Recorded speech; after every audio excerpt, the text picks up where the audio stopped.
के मामले हैं, जरा देखभाल के। सुनिए उदय प्रताप को सुनिए कि सब फैसले होते नहीं सिक्के उछाल के, ये दिल के मामले हैं, जरा देखभाल के। और नए दौर के मोबाइलों के दौर के आशिकों को क्या पता, मोबाइलों के दौर के आशिकों को क्या पता कैसे रखते थे खत्ते कलेजा उतार के, कैसे रखते थे खत्ते कलेजा उतार के। उस दबाव को सहते हुए 2:17 हो गए हैं, कुल 13 मिनट हमारे पास बचे हुए हैं। एसडीएम सर के पास 13 मिनट ही बचे हुए हैं, तो मैं बिना किसी भूमिका के जिंदगी के फलसफा किससे पृष्ठ दर पृष्ठ ऐसी 12 के आसपास किताबें लिखने वाले हैं। मैंने भी बताया कि उत्तर प्रदेश सरकार ने आपको अभी नवाज कार्यक्रम होते हैं उसमें सर बढ़ चढ़ के हिस्सा लेते हैं, समय देते हैं। और हम लोग की बात बहुत शॉर्ट नोटिस पे ही हुई थी सर से, परसों हम लोग की बात हुई थी, सर समय निकालिए, सर आना है। इसी तरह से दिशायान का जब मैं ओपन माइक कराया था तो देवरिया में 92 बच्चों ने पार्टिसिपेट किया था उसमें, तो सर उसमें भी अपना बहुमूल्य समय निकाले। मैं चाहता हूं कि देवरिया के यशस्वी उप जिलाधिकारी महोदय आदरणीय श्री अवधेश निगम सर और इस कार्यक्रम के बतौर मुख्य अतिथि मैं चाहता हूं सर आप आए और अपनी रचनाओं से, अपने मुखार दिल से इस पूरे सभागार को, इस पूरे प्रांगण को अभिषिंचित कर हम सभी को कृतार्थ करें। आदरणीय श्री अवधेश निगम सर, तो बहुत आदर करें भाई, जोरदार तालियां बजा दीजिए भाई, दोनों हाथ आकाश में उठाकर जोरदार तालियां बजा दीजिए। आदरणीय श्री अवधेश निगम सर। धन्यवाद शिव जी।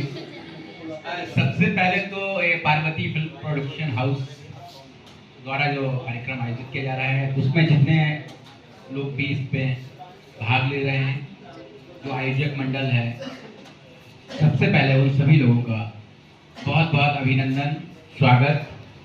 निश्चित रूप से आप ये जो प्लेटफॉर्म है ना, बहुत छोटा प्लेटफॉर्म जरूर होगा, लेकिन हरदम क्या होता है कि न्यूज़ जो होती है ना वो यही से मजबूत होती है और इसी से निकलकर आदमी आसमान की बुलंदियां छूता है। इसलिए ये जो आयोजक मंडल है उनका बहुत बहुत आभार। निश्चित रूप से यहाँ जो कलाकार जाएंगे एक अलग विश्वास लेके जाएंगे, आत्मविश्वास लेके जाएंगे। कोई छोटा बड़ा प्लेटफॉर्म नहीं होता है, कलाकार के लिए तो जो प्लेटफॉर्म है वही सबसे बड़ा प्लेटफॉर्म है। इसलिए जो भी बच्चे यहाँ परफॉर्म कर रहे हैं, अभी मैं सूरज जी को सुन रहा था, अभी मैं आपका क्या नाम है, अगत जी को सुन रहा था,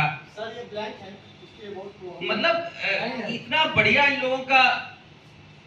एक बात बता दूं मैं आपको बहुत अच्छी तरह, जो भी कलाकार है वो अगर दिल से देखता है और जो दिल से देखता है वही कलाकार है। ये आंखें तो केवल बनावटी है, दिखावटी है और कृत्रिमता लिए हुए, और आंखों का देखा कभी कभी सच भी नहीं होता है। आंखों का देखा कभी कभी सच भी नहीं होता है, जो दिल से देखा जाता है वो 100% सही होता है। आप लोग समझिए, ये भगत जी जो देखते हैं, समझते हैं, और फिर क्या होता है, आंखों वाला तो क्या होता है, बुराई भी देखता है, गंदगी भी देखता है, लेकिन जो दिल से देखता है वो निश्चित रूप से उपवन देखता है, बगिया देखता है, खुशबू देखता है, सुगंध देखता है, वो स्पर्श देखता है। वो स्पर्श कभी झूठ नहीं बोलता है। आंख हो सकता है झूठ बोल जाए, अगर गलत कह रहा हूं तो भगत जी, अगर मैं गलत कह रहा हूं तो बता दीजिएगा। आंखें तो झूठ भी देख सकती हैं, गलत भी देख सकती हैं, जहां धुआं उठा रहा हो आप भी देख सकती है, लेकिन आप स्पर्श करेंगे, खुशबू लेंगे तो निश्चित रूप से उससे आप पूरी तस्वीर सही देखेंगे, सच्ची देखेंगे। आपकी बातें कभी गलत हो ही नहीं सकती। अरे वाह, कमाल हो गया साहब, आज तो मेरा दिन बन गया यार, आज मेरा दिन बन गया निश्चित रूप से। आपकी बातें कभी गलत हो ही नहीं सकती, क्योंकि आपने ऐसी बात बोली है कि जनता के मन में खुद ही वो ऐसी बात घूमने लगेगी कि आखिर दिल के जो दिल से देखता है तो आखिर कैसे देखता है, आंखों से देखता है तो कैसे देखता है। और जो कलाकार वही होता है जो दिल से देखता है, दिल से लिखता है, दिल से कहता है और दिल का ही होता है, वही कलाकार होता है। वरना कोई बनावटी पन होगा तो वो कलाकार हो ही नहीं सकता है। और एक बात बता दूं बहुत अच्छी तरह से, ये पैदाइशी होता है, कुदरत का दिया ही होता है, कलाकार बनाया नहीं जाता है। उसको ये बात सही है कि पार्टी उसको घिसके निखारता होगा, वो बात अलग है। कभी आपने देखा है कोई केवला है अगर और कितना बड़ा पारखी हो, कितना बड़ा जोहरी हो, उसने घिस घिस के उसका हीरा बना दिया, कभी नहीं बना सकता, जिंदगी में नहीं बना सकता है। उसके अंदर कहीं ना कहीं हीरा होगा, ऊपर से उसके ऊपर कई तरह के आवरण होंगे, वो केवला होगा, पत्थर होगा, ये होगा, वो होगा, उसको घिस घिस के वो हीरा उसको निकालता है। तो इसी तरह से जो हमारे डायरेक्टर होते हैं, इस तरह के जो मंच होते हैं, जितने भी लोग गुरु होते हैं, वो सब इसको घिसते हैं और उसके आत्मा के अंदर, उसके अंदर जो कुदरती हीरा होता है उसको निकालने की कोशिश करते हैं। और यही तलाश इस जैसे मंचों का तैयार करती है, इन जैसे मंचों का निर्माण करती है और इस तरह के आयोजन बनाती है जो उन हीरा तलाशने की काम करते हैं। लेकिन हीरा आपके अंदर ही बैठा हुआ है, आपने उसको देखा नहीं। तो आपको लगता है, आप ऐसा लगने लगा कि हम दार्शनिक रूप से आ गए, हम आप लोगों के पीछे देख लिए। लेकिन सच्चाई यही है, हर व्यक्ति कलाकार होता है। कुदरत में ऊपर वाले ने सबको कोई ना कोई प्रतिभा, कोई ना कोई हुनर देकर भेजा है। ये बात और है कि आप जो हैं वो समझ नहीं पा रहे। क्यों? 4 लोग क्या कहेंगे, और ये 4 लोग कौन होते हैं ये आज तक मैं ढूंढ नहीं पाया। और इस 4 लोगों के चक्कर में बहुत सारे लोग बर्बाद हो जाते हैं। 4 लोग क्या कहेंगे, हम सच बोलेंगे तो 4 लोग क्या कहेंगे, हम सच दिखेंगे तो लोग 4 लोग क्या कहेंगे, अगर मैं जैसा हूं वैसा प्रस्तुत होऊंगा तो लोग 4 लोग क्या कहेंगे। और ये 4 लोगों को खोजते खोजते आप ऊपर फिर पहुंच जाते हैं, जहां से आए थे वहां पहुंच जाते हैं। और ये पूरी यात्रा आपको 4 लोगों को दिखाने में, 4 लोगों को समझाने में, 4 लोगों को देखने में ही बीत जाती है। इस तरह से वो 4 लोग कभी नहीं आते सामने। और जब आप मुसीबत में फंसते हैं ना तो कोई सामने नहीं। तो इसलिए आप जैसे हैं, आप किसी की नकल करके, ये तो हो सकता है कि हाँ वो उनकी कॉपी करता है, बड़ा अच्छा है ना, नकलची हरदम नकलची होता है। और जो असलियत वही होती है कि जो आपकी मौलिकता हो, जो आपके अंदर टैलेंट हो, कुछ भीड़ से अलग करके दिखाएंगे तब आप सामने आएंगे। जब आप भीड़ से अलग हटकर कुछ दिखाएंगे तभी सामने आएंगे, वरना तो भीड़ है उसी में टहलते रहेंगे, गुम होते रहेंगे और चले जाएंगे। तो कृपया करके आप अपने आप को, जितने भी बच्चे बैठे हुए हैं, बहुत प्रतिभा है आपके अंदर, और ये अंदर से विश्वास जगा दीजिए कि हमसे अच्छा कोई नहीं है। जब आपके अंदर ये विश्वास हो जाए कि मुझसे अच्छा गाता कोई नहीं है, हमसे अच्छा जिस फील्ड में भी है, अपने आप को विश्वास तो दिलाइए पहले अपने आप को। नहीं तो फिर आप यही कहते रहते हैं, अगले मैं बोलूंगा कुछ, गाऊंगा तो हंसने दो, नो प्रॉब्लम। अभी इस बच्ची ने, क्या नाम था आपका, इसने सुना रहे थे, क्या नाम है? चंदा राज।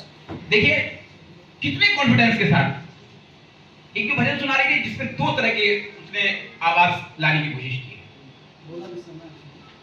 तो देखिए कोई झिझक नहीं थी ना, और कह रहे थे पहली बार मंच साझा किया है, पहली बार हर कोई करता है।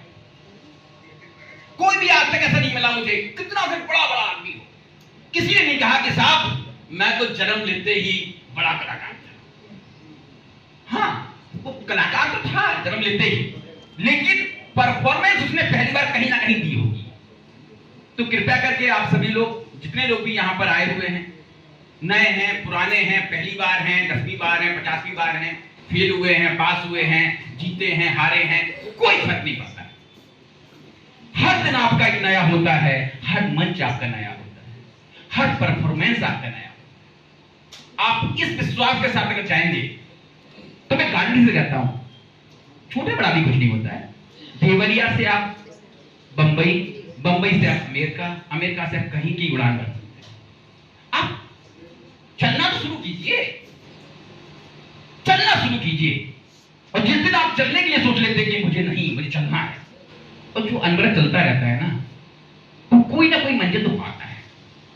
और जो यही सोचता रहता है यार चलेंगे तो फिर ये होगा, रास्ते में ऐसा भी हो सकता है, ये कैरियर हो सकता है, ऐसा हो सकता है, वैसा हो, जो अगर मगर में फंसा तो फंसा, और जो एक बार फंसा तो फिर तो वो धंसा।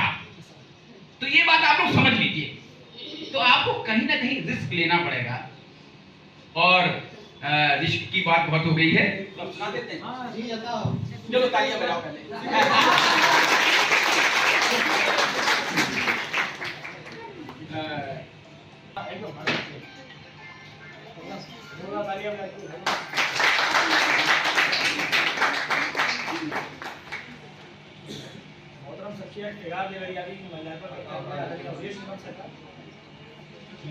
हम तो चलते फिरते लिखते हैं और जबाने से लिखते हैं। चलते फिरते लिखते हैं, जमाने से लिखते हैं, जब मन करता है तब लिखते हैं, भरत लिखते हैं। जब ज्यादा तनाव में होते हैं तो ज्यादा लिखते हैं, जब ज्यादा थके होते हैं तो और ज्यादा लिखते हैं, क्योंकि यही हमारे सुकून की दवा है, यही हमारे सुकून की दवा है। तो इस तरह से लिखते हैं। अब समझ में नहीं आ रहा, मुझे बस ये समझ में नहीं आता है क्या आप सुना दूंगा। बहुत कुछ लिखा हुआ है और मेरी कई किताबें निकल गई हैं।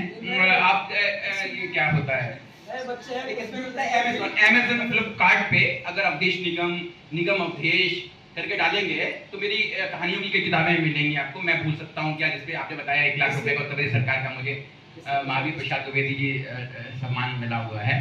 और किससे पृष्ठ दर पृष्ठ मिलेगी आपको, कविताओं की बहुत सारी किताबें मिलेंगी। क्योंकि मेरी बीवी बोलती है दिन भर तो तुम छापते रहते हो यार, पढ़ते हुए थक जाते हैं। जब भी गाड़ी में बैठते हो कुछ ना कुछ, जैसे मोबाइल मिल गया दर पोस्ट, तो ये किसी को कुछ अच्छा मिल जाता है, किसी को कुछ वो मिल जाता है। चलिए सुना देता हूँ। तो 4 लाइनें देखिए। संत होना तो बहुत दूर की बात, संत होना तो बहुत दूर की बात, ठीक ठाक आदमी बनने में लगा हूं। संत होना तो बहुत दूर की बात, ठीक ठाक आदमी बनने में लगा हूं। मेरा चंचल मन, आलसी तन, राजू नाम से लिखता हूं। संत होना तो बहुत दूर की बात, ठीक ठाक आदमी बनने में लगा हूं। मेरा चंचल मन, आलसी तन, राजू खुद को आजकल ठगने में लगा हूं। चलिए एक 3-4 और शेर सुना देते हैं। तकदीरों की तस्वीर चलो बनाई जाए, तकदीरों की तस्वीर चलो बनाई जाए, अच्छाई बुराई अपनी फिर बताई जाए। तकदीरों की तस्वीर चलो बनाई जाए, अच्छाई बुराई अपनी फिर बताई जाए। हौसला कर लेते हैं फैसला खुद का लिखूं, हौसला कर लेते हैं फैसला खुद का लिखूं। एक एक पल हिसाब की जो सच्चाई हो वो बताई जाए। दिल दिमाग की खूबसूरती, दिल दिमाग की खूबसूरती, गंदगी उड़ेल कर वक्त के कैनवास पर गजल लिख कर सुनाई जाए। अब देखिए, जब मैं ऐसा करूंगा, खुद को देख के लिखना चालू करूंगा, लास्ट से देखिए इस पर। शर्मिंदगी होती है कि गर्व का एहसास होता है राजू। जब अपने खुद को लिखा मैंने और पूरी सच्चाई से लिखा तो शर्मिंदगी होती है कि गर्व का एहसास होता है राजू। आत्मकथा कागज पर अपनी जो लिखाई जाए। है ना, मजा आया? कुछ तो और सुना, कुछ नए दौर का सुनाते हैं। नए बच्चे बैठे हैं, इन नए दौर के आशिकों को क्या पता कैसे सत्य पे ले जाता है। ये नए बच्चे असल में एआई के जमाने के है ना, हम लोग फ्लॉपी के जमाने के। अभी कोई कम नहीं है। देखिए, मैंने शीशा तोड़ा है, मैंने कुर्सी तोड़ी है, मैंने दरवाजा तोड़ा है, मैंने खिड़की तोड़ी है, मैंने किसी का दिल नहीं तोड़ा है, मैंने तोड़ना भी नहीं चाहता हूँ। कुछ इस तरह का चलिए अब उतना तो नहीं कहूंगा, उतने नए दौर के हम नहीं है, बहुत पुराने हैं। लेकिन जो नाजुक यादें होती हैं वो क्या करती हैं? मिल गया ओठों पर मुस्कान उड़ती रही, आंखों में नमी, ये नाजुक यादें। ओठों पर मुस्कान उड़ती रही, आंखों में नमी, ये नाजुक यादें कभी सहलाती रही, कभी डराती रही, बर्फ सी जमी है ये नाजुक यादें। समय के प्रभाव में उभरती रही है, समय के प्रभाव में उभरती रही हैं, कच्ची कुछ पकी ये नाजुक यादें। किसी के मिलन किसी से बिछड़न, वक्त में ढली ढली है ये नाजुक। किसी से मिलन किसी से बिछड़न, वक्त में ढली ढली है नाजुक यादें। यातना आराधना बेफिक्री, यातना आराधना बेफिक्री साधना, रंग बिरंगी पुष्प लड़ी है ये नाजुक यादें। यातना या जिस फील्ड में भी आप लोग काम कर रहे हो, सबके लिए मेरी बहुत बहुत शुभकामनाएं। और हमारे लिए कभी भी कोई भी अगर आपके हम आपके किसी भी काम आ सकें कभी भी, तो आप जितने लोग भी बैठे हैं सब मुझे याद कर सकते हैं। मेरा नंबर मुझे मैसेज कर दीजिए, मुझसे मिल सकते हैं। तो निश्चित रूप से पूरी सहयोग करेंगे आप लोगों का। और चूंकि आज थोड़ा सा बहुत ज़्यादा व्यस्तता है, अभी तक मैं व्यस्तता देखिए लगातार मेरे फ़ोन बज रहे हैं, तो मुझे जाना पड़ेगा। इसलिए ऐसी महफिल मिलती है तो मैं सच में छोड़ना नहीं चाहता हूँ, लेकिन आपकी माफ़ी के साथ आप लोगों को मैं जाना चाहूँगा। Thank you.